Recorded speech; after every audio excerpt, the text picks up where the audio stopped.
I tell you, I would have paid good money to watch Cardale at Media Day.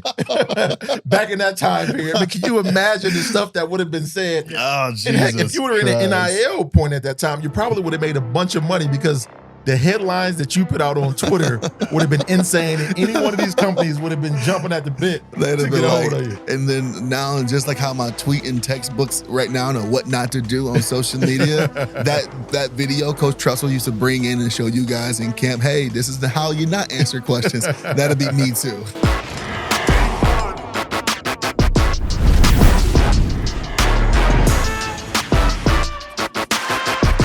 Let's do it. Welcome again to another episode of The Script, the podcast on the Ohio State Buckeyes. His real name is Cardale Jones. His nickname is Beanie Wells. I'm Dave Holmes. Do us a favor right now. We're having a battle with our guys down there in Alabama, the Crimson Tide podcast. Subscribe right now. We got to beat the Tide on YouTube, Apple, Spotify, wherever you get your podcasts. And also follow us at The Script OSU on social. All right, guys, let's talk Big Ten Media Days. Next week, the Buckeyes are going to Las Vegas. Let's put a bunch of media members and college kids in Las Vegas. What's the worst that could happen? Not just normal college kids, rich college kids. Right. Now. Yeah, kids making a couple million, throw them in Vegas. You know, hey, if we didn't have stories before Big Ten Media, maybe we'll have stories coming out of Las Vegas. So I was kind of surprised doing a little research here, and I figured one, if not both of you, would have been to Big Ten Media Day. Turns out we're 0 for 2. So how did that happen, Beanie? How have neither one of you been to Big Ten Media Day? You know what? I was a little bit jealous of the guys, nonetheless. But back in my day, as we talked about, you could only take, not you could, but Coach Tressel only wanted his seniors or captains going. And, you know, I was neither of those. And, you know, I was always a little bit salty that I didn't get an opportunity to go. Those guys are flying private, which, you know, when you're young and in college, I mean, that's a big deal right there. Yeah. And they're getting all these special meals and special treatment. So I wanted to go to Chicago and be one of those guys, but nonetheless, it wasn't allowed to happen. Coach Tressel, I wonder, right now, in this climate, would you do the exact same thing? Yeah. Little did we know that Beanie would never fly private the rest of his life, right? Have you ever been on a private jet? I've never been on a private jet. Oh, Cardale. Supposedly. Cardale's like, flying commercial. Cardale, you fly private all the time, right? That's how you get to the record the podcast today. Yeah, I wish. You get dropped on by chopper. Yeah. So I'm trying to think, Cardale, back in the day, it's you and JT Barrett. I mean, were they trying to avoid that storyline of Big Ten Media Day or what? How did you not make it to Big Ten Media Day? I think it was for the greater good that I wasn't at Big Ten Media Days. Looking back on my career at Ohio State and some of the things I did on social media, I can only imagine if I had a national media platform at any given time, always where you talking about is the main coverage of this individual player. But I think Coach Meyer must have did captains or really those top guys and some sprinkling of those seniors and things like that. But clearly he had the right guys every year. We never had any headline material or bulletin board material coming out of Media Day. The biggest thing I did that related to Media Day was the National Championship Media Day, when it pretty much is almost like the Super Bowl, when you go into, you have your own little booth and all the media kind of walk around and interview you then and there. Like during the bowl, I think it was in bowl games as well. So, but going to actual Media Day, let alone if it was in Vegas, you know, thank God they kept me back in Columbus. I tell you, I would have paid good money to watch Cardale at Media Day.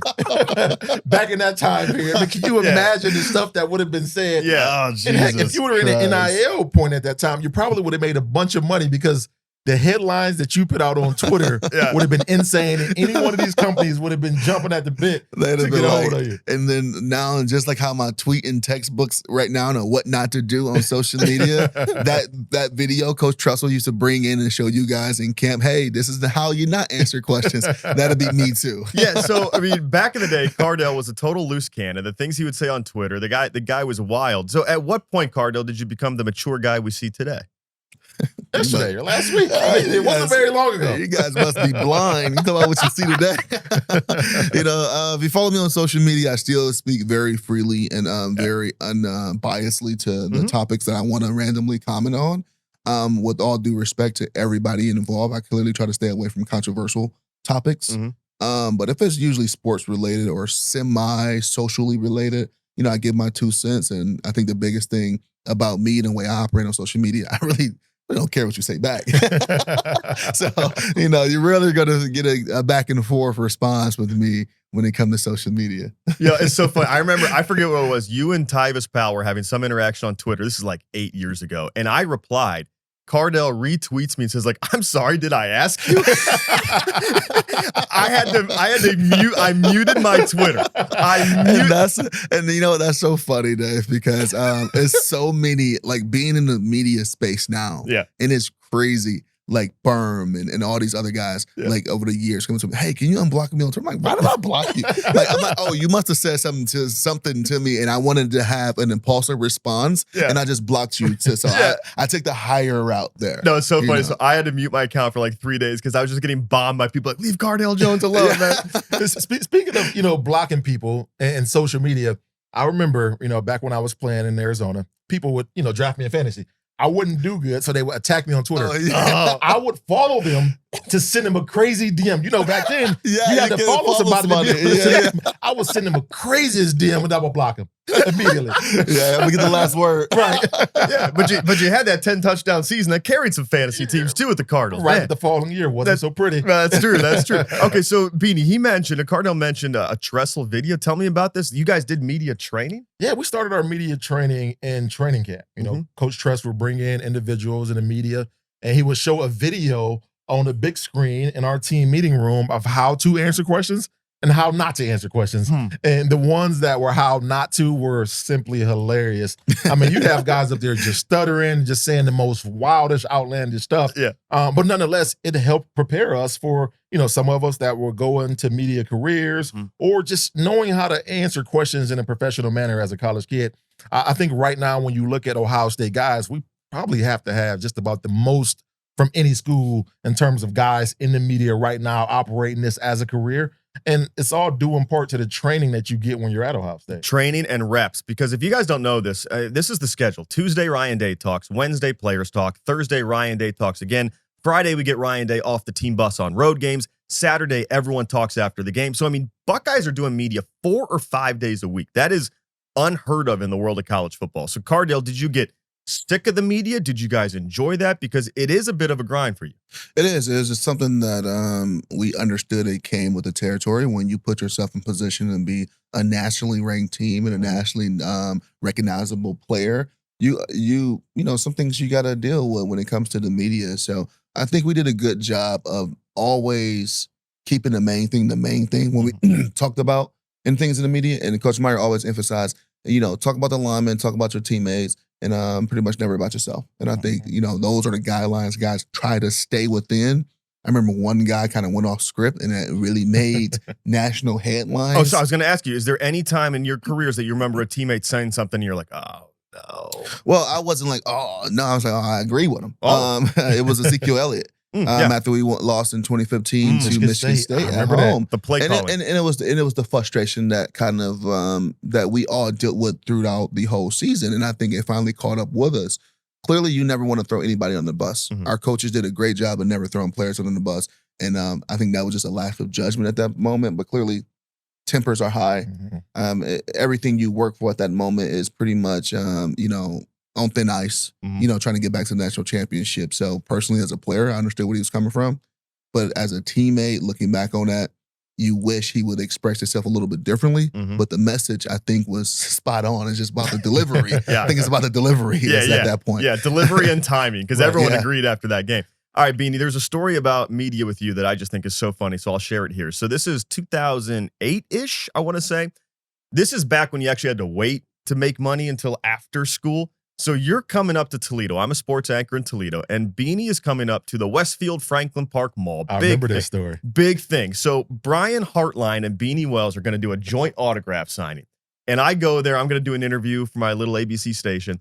And the owner of the store, I believe what it was, is Beanie. I think Hartline gets there first. So Hartline walks in, and this owner of a sporting goods store walks over, and he goes, Hey, Beanie, nice to meet you.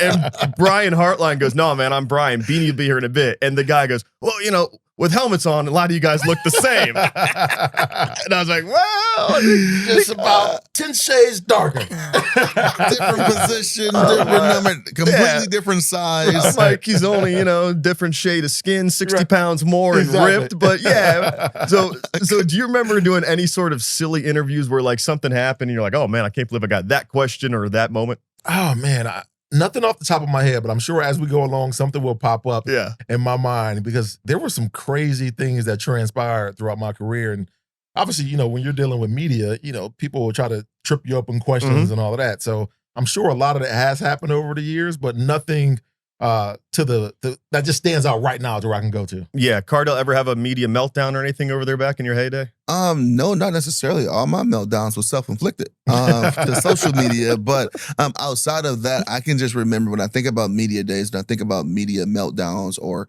crazy questions, I think about the draft process media.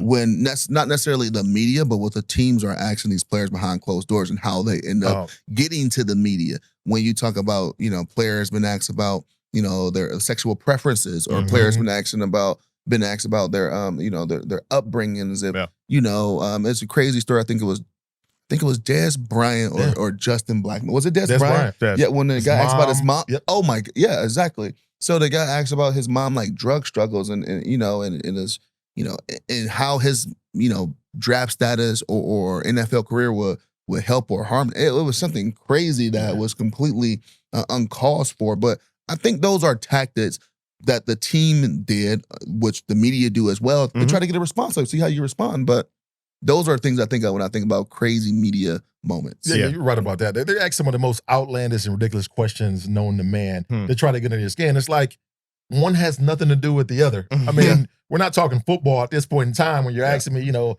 about my mom's past and, you know, what she's did and who she's been with and all that stuff. It gets a little bit ridiculous. I remember I had an interview with, I don't want to put his name out there. I had an interview with a coach. You had an interview with right, exactly. Bleep that out. I had an interview with a coach. And, you know, he's asked me, man, who do you think who reminds you of yourself in the NFL? And, you know, I'm rattling off names. I said Adrian Peterson, and he's like, then I go, yeah, Steven Jackson. And then I said, you know, mixed with a little bit of, you know, what's the guy's name? Fred Taylor at the time. Yeah, Jacksonville Jaguar, yeah. You mean to tell me you think you're one of those guys? You don't even come close. You're not even a fly on his SHI blank. And I'm like, dang. Here I am, just a kid at this point in time going through the moment. And these are guys I look up to. And, you know, we're bigger backs and I think we're similar. And you just ruined my whole livelihood, so to speak. I mean, it's crazy. Crazy times. Well, as a mix of Scott Van Pelt and Bob Costas, I totally understand what you're saying. I get that. Yeah. Well, it's Big Ten Media Day next week in Vegas. You're going to have Jeremiah Smith, Sonny Styles, Caleb Downs, and Ryan Day. One other note, we don't love talking about stuff like this, but it is in the news this week. Quinshon Judkins, former Buckeye, second-round pick for the Cleveland Browns, charged with domestic violence and battery. And guys, this is the second straight year, if you consider Mike Hall Jr. last year, that the Browns' second pick gets arrested, a former Buckeye, before camp. So, Beanie, you're my running back. I'll start with you. Quinshon Judkins, and we're not going to get into, because this is a he said, she said. It's going to come out in court. Details will be done, and hopefully justice will be served on whatever side that is. But never good when you start your NFL career off like this, just like Mike Hall did. No, not at all. You know, I hate it for guys. I mean, because we've seen so many times over the years, situations arise to where you'd almost expect individuals to learn from things that have happened before you. So it's touchy. Obviously, you know, like you just mentioned, it is a he said, she said type situation. But nonetheless, he was arrested. So you have to put yourself in better positions and exercise better judgment in terms of who you are around, whether that's man, woman, children, whoever. You got to make smart decisions. And if there's ever going to be a situation to where, you know, police are called, you better make sure individuals that are around you are going to be stand-up individuals, and you're not one of those people that are just doing something that's putting yourself in harm's way, and then where you can ruin your reputation and potentially your career, because we all know how bad, and one, how bad it is, and then secondly, how bad it's viewed in terms of domestic violence, especially when we're talking about domestic violence against women. So hopefully none of that occurred, and this whole situation will get ironed out in court. But I hate it for him, because I hate, you know, the stain that it brings upon his name. And then I'm a Browns fan. I don't want this to happen 2 years in a row with guys. Right. Obviously, with Mike Hall, we, you know the situation happened where, you know, she came out and recanted things later on. But I just hate it for guys in general, because I hate the stain that it brings on the National Football League and, heck, just athletes in general. Yeah, and we live in a post-Ray Rice world. That was kind of the case that changed the way the NFL looks at it. So they take this stuff seriously now, Cardale, way more than they did 15, 20 years ago. But as Beanie said, not here to legislate it. We're going to let law enforcement do their job and the court system play out, but still never good to start a career because he's not signed yet either. Yeah, and it's a little bit more than a he say, she said, because it is video evidence. I think the biggest thing that's, I guess, eye-scratching about the whole situation of when it occurred versus when it was reported. But at the end of the day, like Beanie said, it's never a great situation when domestic violence is even brought up for anyone involved, right? And then you look at how some of these teams are going about some of these rookie contracts now. I mean, before, these guys would get drafted and they would get signed pretty much immediately for the most part. But you look at down in Cincinnati, dealing with a completely different situation with Shamar Stewart, haven't signed his contract yet. His camp says it's an injury clause. The Bengals front office say it's a conduct clause, right? So you're seeing some of these teams starting to take some of these precautions to protect themselves if certain situations occur that's going to affect the conduct of not just the NFL, but their team as well, where they can financially ease themselves if a player go out and do something that is convicted or is against the player code of conduct. So it actually brings a bigger light, it shines a bigger light on not just this situation in Cleveland with Quinshon, which he's a great kid. I mean, had a brief experience with him where he was brief time at Ohio State. So hopefully, the due process does its rights and everybody gets their justice who's involved in this situation. But it's a bigger issue than this one situation because teams are starting to take a deeper dive into the players' conduct. Yeah, and Quinshon Judkins, no doubt, I mean, a major part of Brown's future plans in the first year post-Nick Chubb. He is supposed to be that grinder, so we will see how that plays out. Coming up next here on The Script, the podcast on the Ohio State Buckeyes, we're going to talk about a position group where the Buckeyes lost every starter from a year ago. How do they fix it? We'll tell you coming up next. Welcome back to The Script, a podcast on the Ohio State Buckeyes. Follow us at The Script OSU on social. Subscribe on YouTube and Apple, or follow us on Spotify. All right, guys, Buckeye Basement Solutions. We love them so much. They can diagnose your basement, custom fit whatever you need there for waterproofing, cracks in the foundation. And we have this segment now about what is our Buckeye Basement solution for a problem on this team. And I look at the defensive line. They lost all 4 starters from a year ago, and not just starters. Very experienced starters when you're talking about Tyleik Williams and Jack Sawyer and JT Tuimoloau. So, Cardale, how do you replace a unit like this? What's our Buckeye Basement solution to get a defensive line good again? Because they were game wreckers in the playoff last year. Yeah, that's a great question. I think the defensive line is going in the right direction already. We're making some changes and incorporating some of these young guys. I mean, you look at what they did. The biggest change of that defensive line this offseason was moving C.J. Hicks to the defensive end position and now allowing him and Arvell Reese to be on the field at the same time instead of rotating and sharing some of those minutes. But the Buckeyes don't rebuild, they reload.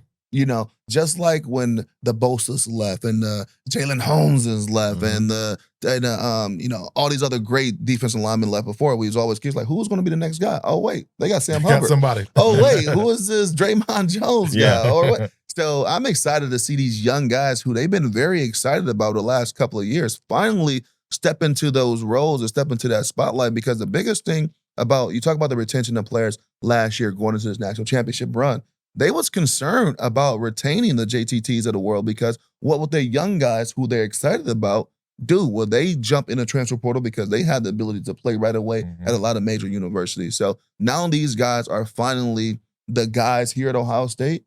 And clearly the experience is probably not there, but I think the play and the ability to play at a high level is there for all of these guys. Yeah, they bring in Bo Atkinson from North Carolina, Tar Heels, 7.5 sacks for UNC, but no one else on the roster has more than 3 sacks. So it's funny because Cardale used the word inexperienced, Beanie, and that's accurate, but at the same time, there's also age. They're inexperienced in reps, but not in age, because you have Kenyatta Jackson Jr., Caden Curry are both fourth-year guys. Yeah. So Beanie, it's interesting because those are guys that you're around for 3 or 4 years. They get their turn. So I think we don't wait our turn, as Cardale said last week. We develop. So they've been developing for 4 years. So do you have confidence when you've seen those guys in practice for 3 years? Because they're not new to you. They're new to us as fans. Absolutely. I mean, because we all know when you're a team like Ohio State, you have an abundance of talent waiting in the wings back there developing, waiting on their opportunity to get out there on the football field and be productive. And the coaching staff, in this day and age, in this transfer portal era, they could have easily said, you know what, guys, we don't think you're good enough. we're going to go out and try to fill the void with transfer guys. But no, that hasn't been the case. They have great guys on this roster, and those names that you just mentioned, Kenyatta Jackson, McDonald, Curry. We have a bunch of guys that have been waiting their opportunity, and I think when you're a coach and you've been evaluating them for 3 or 4 years, you have to feel confident in their ability if you do indeed have them on the roster still. And we're not talking about freshmen or sophomores. We're talking about guys that, like you just mentioned, been there 4 years that have shown the ability to go out and be productive, whether it's been in practice or limited ability in games. I'm confident. I mean, like Cardale said, we reload. We're Ohio State. This isn't one of those fresh programs to where you have to worry about, how these guys are going to fare when they play. And the great part about it over the last couple of years at Ohio State, we haven't seen that dominant pass rusher, with all due respect to JTT, Jack Sawyer, and all these guys who just left. We've seen a lot of great complementary players on the defensive line. So with guys not having over 3-4 sacks going into this season, outside of our new transfer defensive end from North Carolina, that don't concern me at all. I don't think JTT or Jack ended their careers with, maybe low double-digit sack numbers, but still very effective in all aspects of playing that defensive line position. And I think they have another great group of guys who's going to do the same. Yeah, to your point, there hasn't been a Chase Young season or a Joey Bosa season in a few years, like a guy who puts up 14, 15 sacks. So, all right, so that's one way to look at this. I do want to ask you about Larry Johnson, because he's been getting pummeled on social media in the recruiting front. And Larry Johnson, going back to his time at Penn State and Ohio State, he has a resume. Like Larry Johnson's LinkedIn looks pretty good. Pretty good. And guys under Larry Johnson have probably made close to $1 billion in the NFL. That's not hyperbole. Yeah. All right, so Cardale, you're out there in the recruiting game, at least in part of it. Larry Johnson, do you still feel good about his ability to lead this group? 100%. Larry Johnson is about the quality of players, not the quantity, not how many guys I can bring in each year. Larry Johnson does not participate in the NIL talks. Larry Johnson is that old school coach that you will want in your program, in your office, and you want to play for. That's going to help develop you, not to be the best football player that you can be, clearly that, but the best human you can be. As a parent, I want my kid to play for a guy like that. Not leading with, hey, I'm going to get you this amount of money, you come here. No, I'm going to develop you on and off the field. Look at what I've done with guys who was looked over, and now look what they're doing. Sam Hubbard didn't come to Ohio State and we said he was going to be, a Cincinnati Bengal great, and retired and probably sitting on a pretty nice career. And then the list goes on with a lot of these guys that he developed at Ohio State during my time of watching him be a coach here, and let alone the guys at Penn State. So I want to play for a guy like that. No doubt about it, man. I think when you look at, Larry and his career, it just speaks for itself. But another thing that I'm excited about, and I think you were going to hit on a little bit, is the departure of Jim Knowles and what that means. Yeah, so, okay, so let's put it this way. All right, so Jim Knowles was really good in that final year. And this is not, I'm not going to knock Jim Knowles now that he's with Penn State. I think Penn State got a great coach in Jim Knowles. He won a national title. I will say this. Jim Knowles got smarter the more his players played. He was a better coach with the third straight time of having almost the same starting unit. So I do think there's a give and take, Beanie, as far as Jim Knowles was good at Oklahoma State.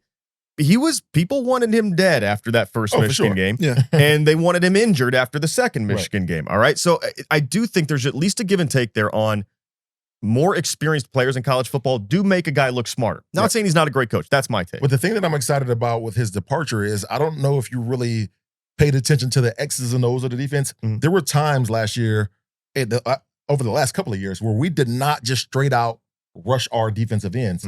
We had them dropping back in coverage several times. And while I do believe Jim Knowles' defense got better as games went on and as years went on, but having that true pass rush, I think, was non-existent for the most part of Ohio State. I think with Matt Patricia, we go back to having that traditional pass rush from not only our defensive ends, but our defensive tackles. And I think with his departure, that is going to allow for that to happen on a more consistent basis. Matt Patricia versus Jim Knowles, you think that's a big move, Cardale? You know what? I think I don't know. Jim Knowles done it at a very high level, the college level. It is different from the NFL.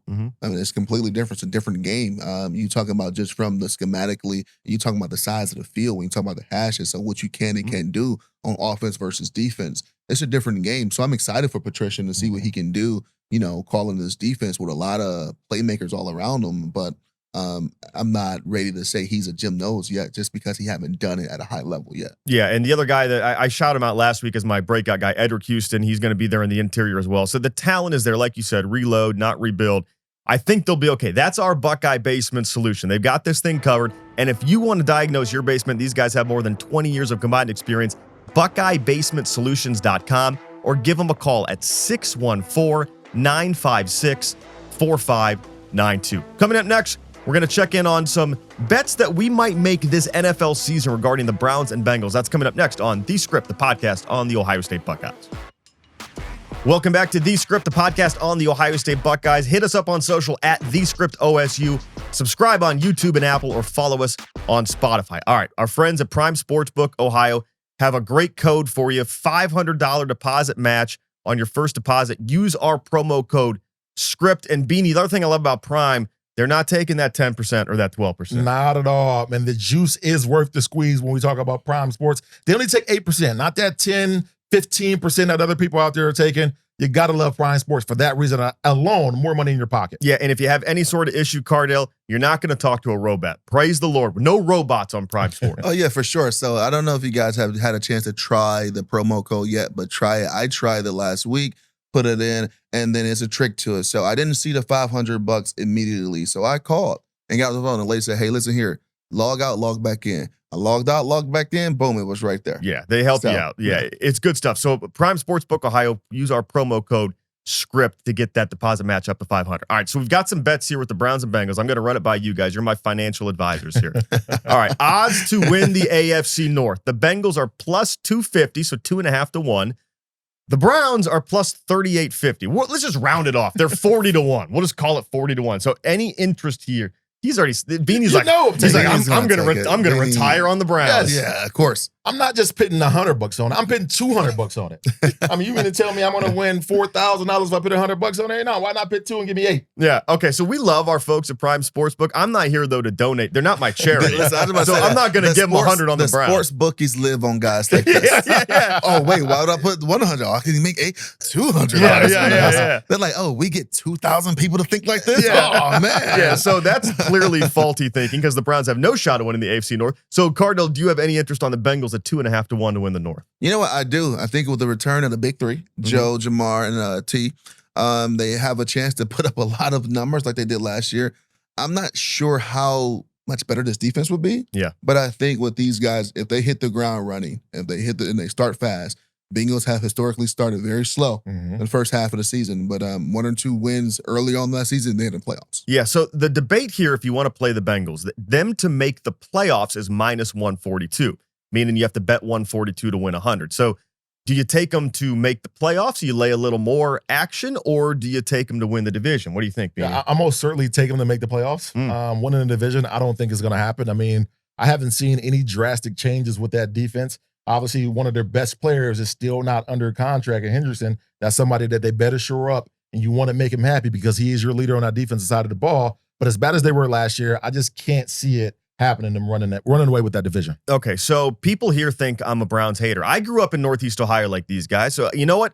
I'm ready to bet on the Browns. I found the Browns bet I'm willing to take. The Browns are minus 1,000 to miss the playoffs.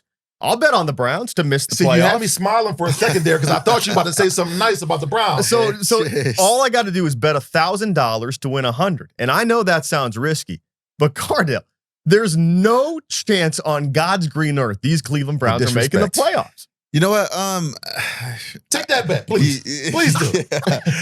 I'm at a point where you say, you telling me it's a chance. It is a chance, but I think that chance is very slim of what everything they're dealing with now, potentially.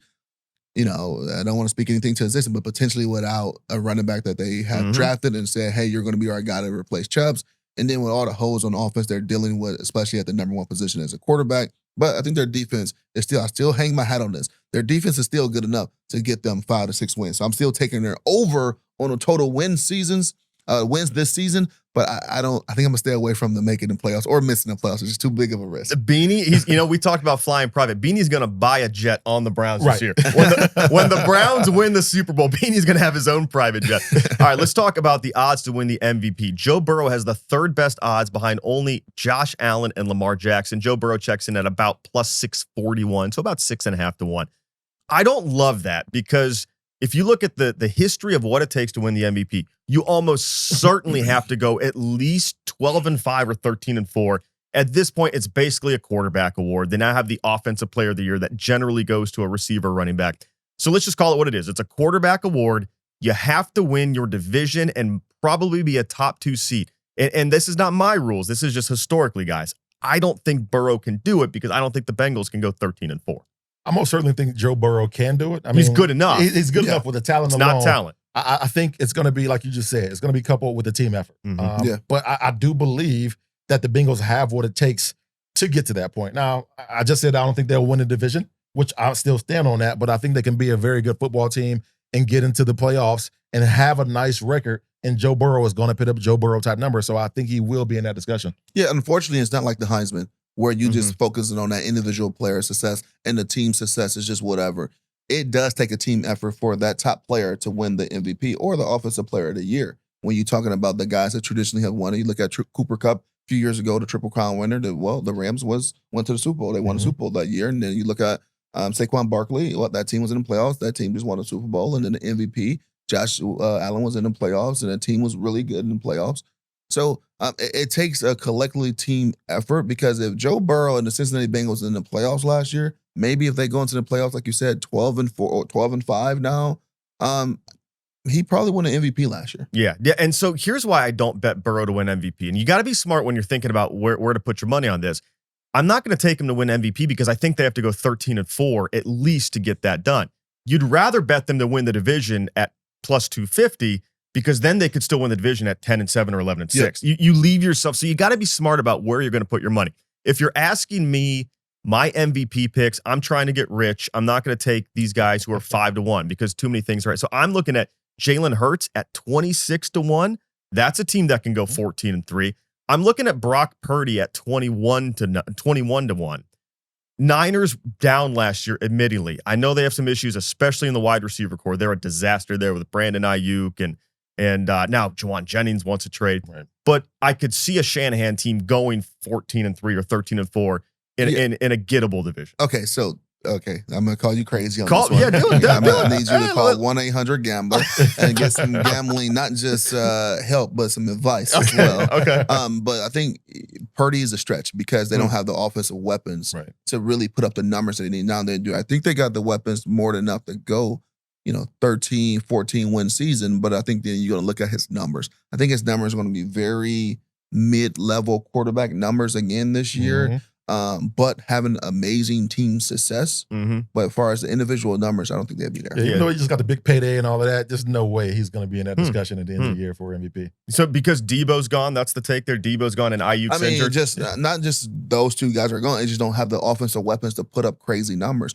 We're not going to see a Niners team from a few years ago when they're putting up 35, 40 points during their game. They're going to grind these games out. I think we're going to see limited possessions. I think they're going to see Brock Purdy going to have a tremendous touchdown to turnover ratio, but they're going to play a really short game. They don't want to get no shootout. They don't get no. That's true. It's just too much of lack of talent. Well, not talent. Too much of lack of firepower on offense for them to get in the shootout. They don't want that. I mean, they may be in a situation to where McCaffrey end up being their leading receiver. That's not going to get it done. Yeah, I can see that. Yeah. George Kittle's still alive, though. I just want to point that out. George Kittle's still alive. All right, so if you want to get involved with us here on Prime Sports Ohio, like I said, use our code word SCRIPT. That'll get you a deposit match up to $500. Must be 21 and over. Odds subject to change. If you think you have a gambling problem, please call 1-800-GAMBLER. All right, guys. It was good stuff. I mean, you like how we ran on your parade there? Brock Purdy? Yeah. Look, man. Not only if you think you have a gambling problem, call 1-800-GAMBLER. If you think Brock Purdy is going to win the NFL MVP, call 1-800-GAMBLER. You know, that we're going to help you out. I come here to be humbled. Earlier I tried to say I was Scott Van Pelt and Bob Costas, and you guys have been humbling me for the last 10 minutes ever since. That's what you get. All right, that'll do it for us here on this episode of The Script, the podcast on the Ohio State Buckeyes. Hit us up at The Script OSU. Subscribe on YouTube. We're not losing to this Alabama podcast. Subscribe right now. We'll see you back here next Wednesday.